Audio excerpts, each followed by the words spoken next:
नमूना recording studio Rajgir.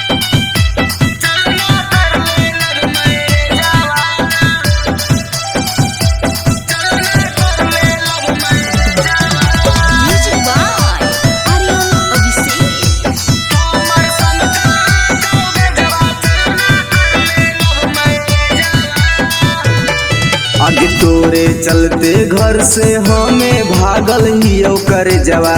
आगे तोरे चलते घर से हमें भागल हियो कर जवा। हमर सन कला का बेजवा चलना कर ले लब मेरे जवा। हमर सन कला का बेजवा चलना कर ले लब मेरे जवा।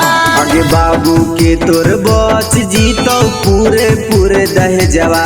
आगे बाबू के तोर बच जीतो पूरे पूरे दह जवा। हमर सन कला का बेजवा चलना कर ले लब मेरे जवा। हमर सन कला का बेजवा चलना कर ले लब मेरे जवा।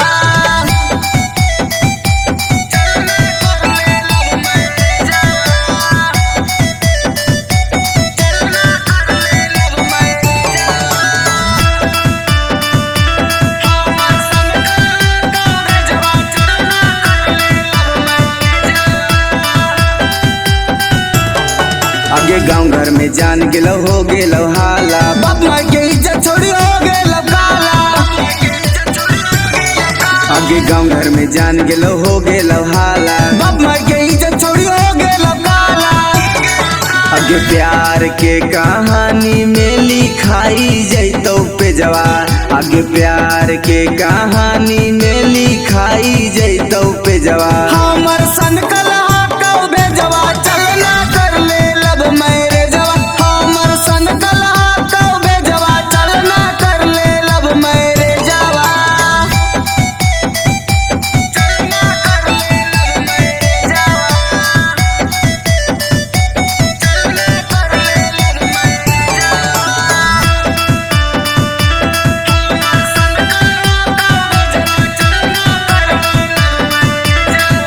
नमूना रिकॉर्डिंग स्टूडियो राजगीर। आगे शादी कर ले कुछ हो तो न जान गे। नाता दोनों के चल जाए तो परान गे। आगे शादी कर ले कुछ हो तो न जान गे। नाता दोनों के चल जाए तो परान गे। आगे कुंदन हिंदुस्तानी आके हाको नाओ ले जवा।